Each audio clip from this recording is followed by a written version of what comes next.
भगवान को अभिमान अच्छा नहीं लगता। कोई कितना भी बड़ा पापी हो, द्वेषी हो,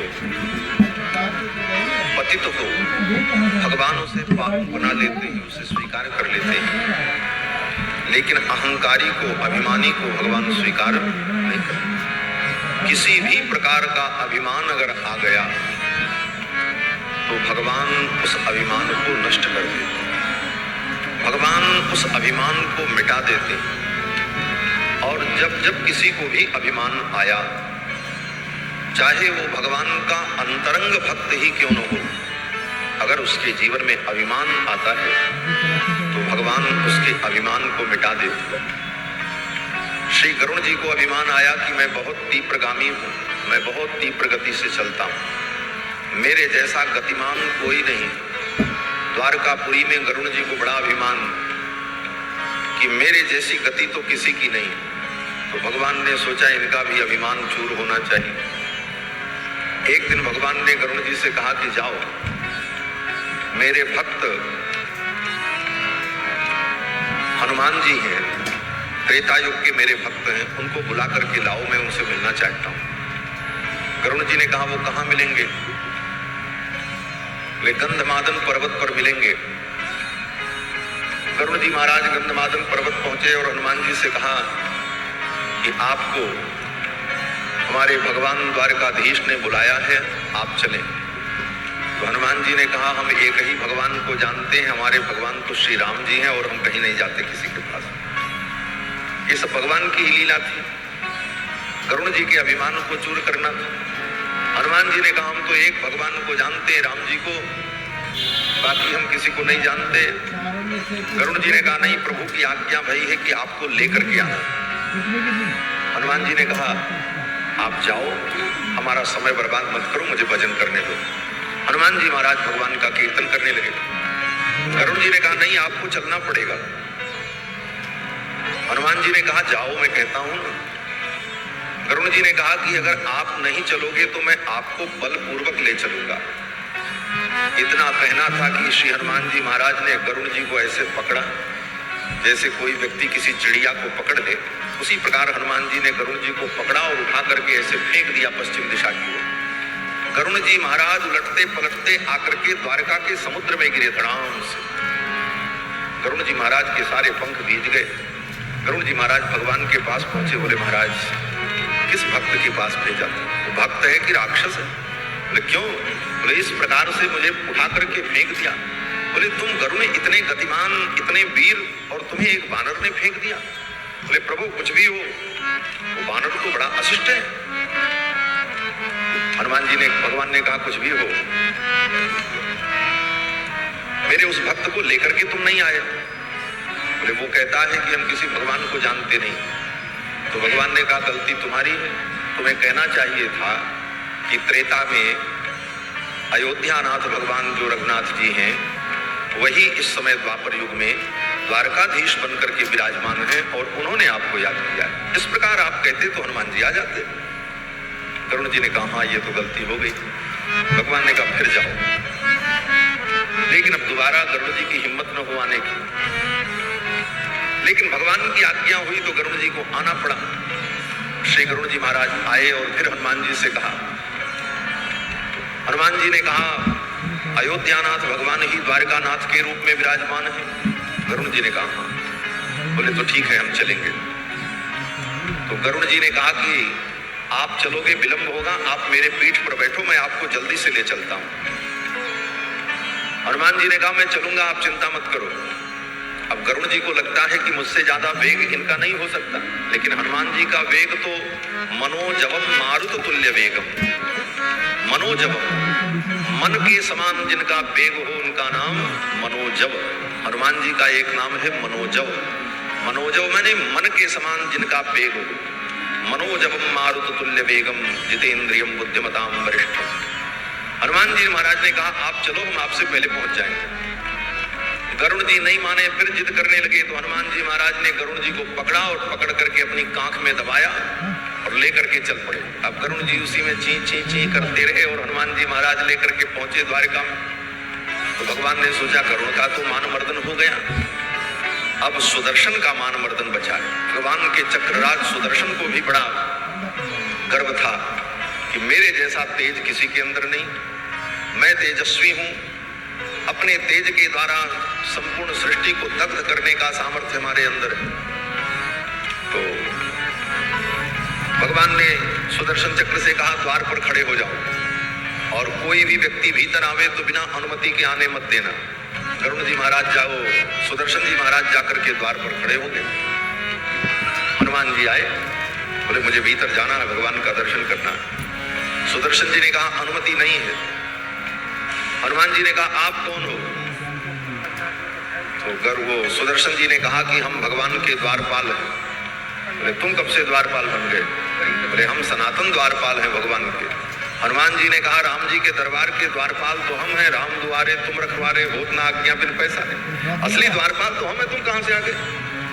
सुदर्शन जी ने कहा कुछ भी हो आप जा नहीं सकते। हनुमान जी ने कहा अच्छा। हनुमान जी ने एक फूंक मारी, जैसे कोई फूंक करके दीपक बुझा दे, उसी प्रकार हनुमान जी ने फूंक मारी और सुदर्शन का तेज घट गया और सुदर्शन को उठा करके हनुमान जी ने अपने मुख के अंदर रख लिया। सुदर्शन भगवान को हनुमान जी ने अपने मुख में रख लिया और दरबार में पहुंचे। इधर कांख में गरुड़ जी दबे हुए हैं और मुख के अंदर सुदर्शन भगवान। हनुमान जी पहुंचे और हनुमान जी जब तक दरबार में पहुंचते तब तक भगवान ने रुक्मिणी जी से कहा, सत्यभामा जी से कहा, देवी त्रेता युग का मेरा भक्त हनुमान आ रहा है और मुझे राम रूप में दर्शन देना है, जल्दी से तुम सीता का रूप धारण कर लो जिससे हनुमान को प्रसन्नता हो।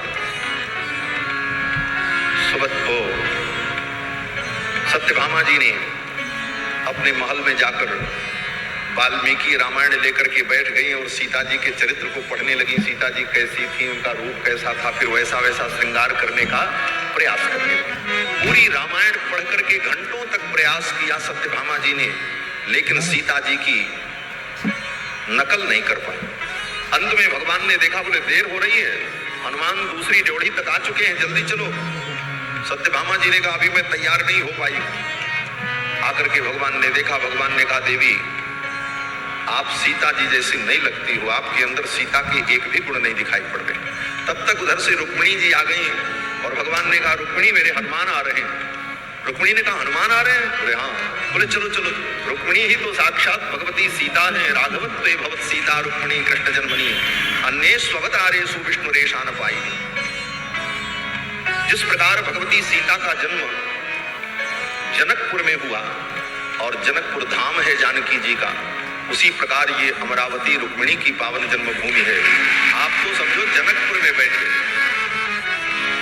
जैसे अयोध्या वैसे मथुरा और जैसे जनकपुर वैसे अमरावती। ये कौंडिन्यपुर भगवती रुक्मिणी का प्रादुर्भाव स्थल। तो भगवती रुक्मिणी जैसे थी उसी प्रकार, न उन्होंने कोई श्रृंगार किया न तैयारी की, जैसे थी उसी प्रकार आकर के भगवान के बगल में विराजमान हुए। सत्यभामा जी का मान मर्दन हुआ।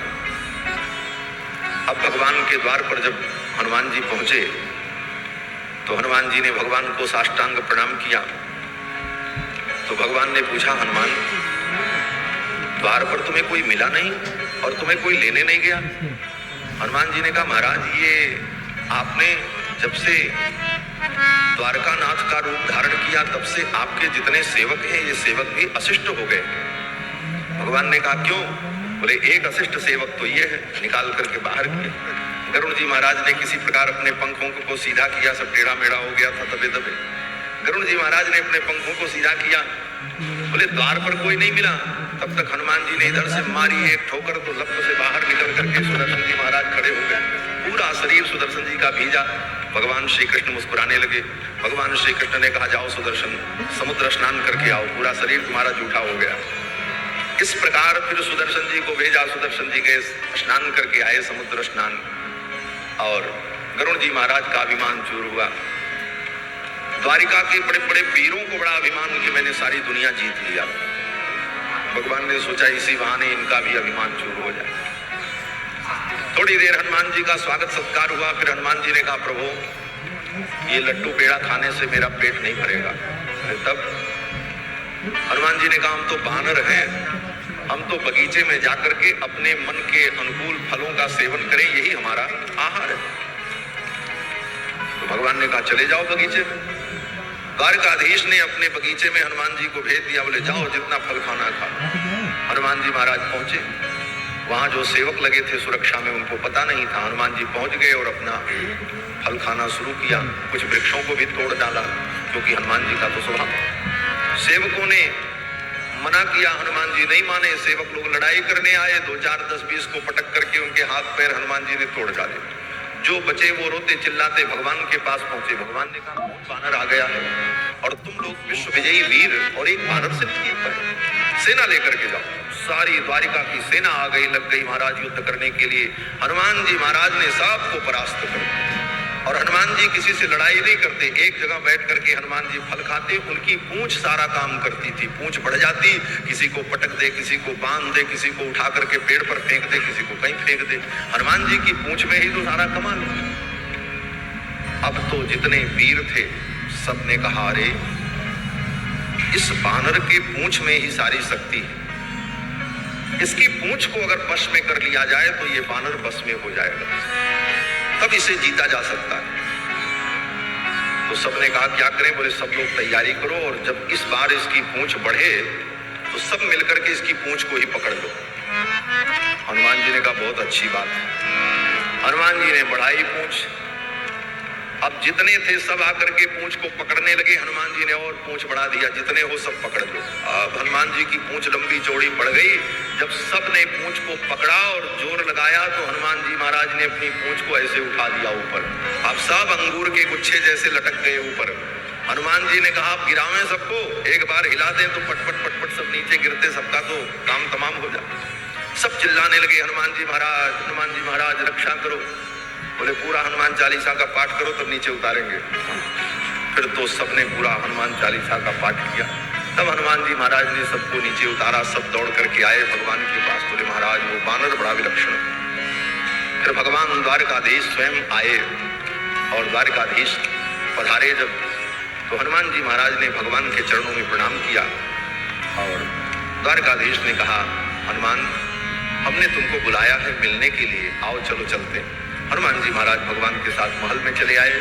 इस प्रकार भगवान ने हनुमान जी के द्वारा गरुण, सुदर्शन, द्वारका के बड़े बड़े वीर सबके अभिमान का मान मर्दन कर दिया। भगवान को अभिमान प्रिय नहीं। एक अभिमान भगवान को प्रिय है। वो अभिमान क्या है? बोले वो अभिमान ये है कि मैं भगवान का हूं और भगवान हमारे हैं।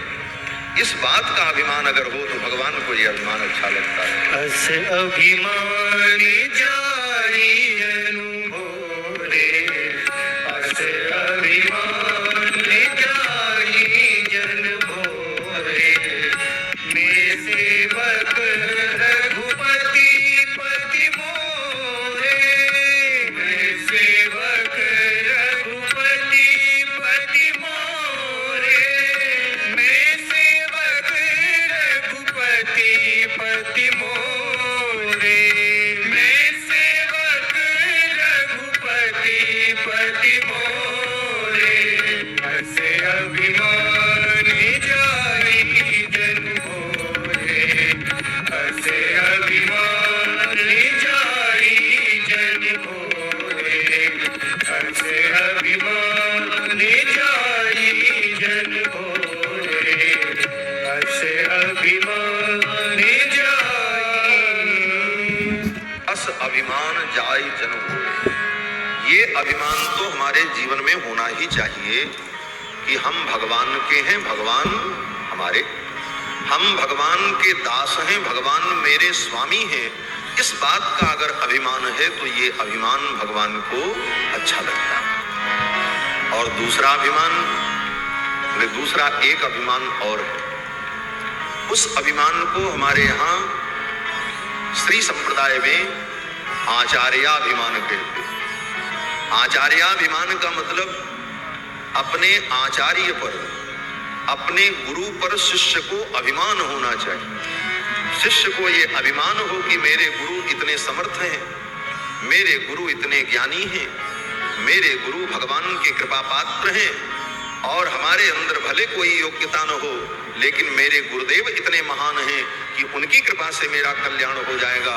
इस प्रकार अपने गुरु के प्रति अभिमान जो है, यह अभिमान भी जीव का कल्याण करने वाला है। इसको आचार्याभिमान कहते हैं, अपने आचार्य के प्रति अभिमान।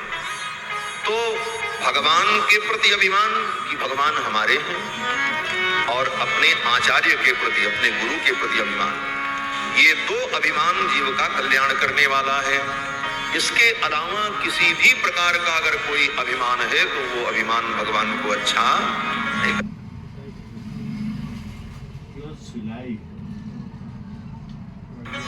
भगवान श्री कृष्ण के चरित्र में और भगवान श्री राम के चरित्र में बहुत अंतर